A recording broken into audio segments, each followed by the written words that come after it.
Welcome to cartoon caravan. Ramapuram అనే ఊరిలో గోపన్న అనే ఒక కాపరి ఉండేవాడు. అతనికి పెద్ద మేకల మంద ఉండేది. ప్రతిరోజు వాటిని ఉదయం సమయంలో అడవికి మేత కోసం తోలుకు వెళ్ళేవాడు. ఆ మందలో ఒక మేకకు చిన్న మేక పిల్ల పుట్టింది. అది చాలా చలాకీగా ఉండేది. గంతులేస్తూ పరిగెత్తుతూ పూల మధ్య ఆడుకుంటూ ఉండేది. కానీ దానికి ఒక చిన్న అలవాటు ఉండేది. అప్పుడప్పుడు ఒంటరిగా మంద నుంచి వెళ్ళిపోవడం. ఒకరోజు సాయంత్రం తల్లి మేక తన బిడ్డను దగ్గరకు తీసుకుని చెప్పింది, నాన్న, అడవిలో క్రూర మృగాలు ఉంటాయి. మంద నుంచి ఒంటరిగా వెళ్ళకూడదు.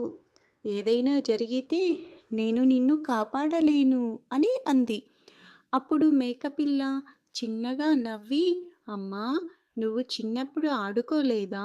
ప్రపంచాన్ని చూడలేదా? ఇక్కడి గాలిని, పూల రంగులను చూడకుండా ఎలా ఉండగలం? ఆ మాటలకి తల్లి మేక గుండె గాయమైనట్టు అనిపించింది. నువ్వు నా మాట విను, నువ్వు సురక్షితంగా ఉంటావు అని అంది. కానీ మేకపిల్ల మాత్రం మొండిగా తలూపింది. నాకు స్వేచ్ఛ కావాలి. క్రూర మృగాలు ఉండే చోటికి నేను వెళ్ళను. నువ్వు భయపడకమ్మా అని అంది. సాయంత్రం కావడంతో గోపన్న మేకల మందను అడవి నుంచి ఇంటికి తోలుకు వెళ్తున్నాడు. మేకలు క్రమంగా అడవిలో నడుస్తున్నాయి. అటు తల్లి మేక కూడా మిగతా మేకలతో కలిసి వెళ్తోంది.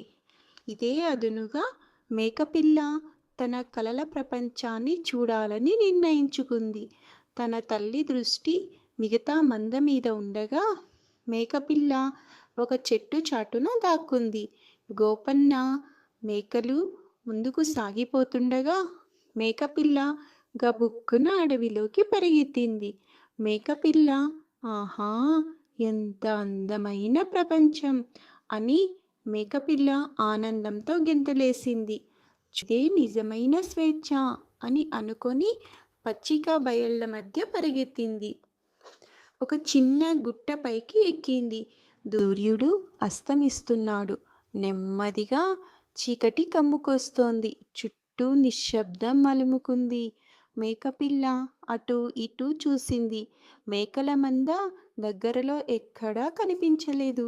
ఇప్పటి వరకు ఆడుకుంటూ గెంతులు వేసే మేకపిల్లకి ఎవరూ కనిపించక హఠాత్తుగా భయం వేసింది.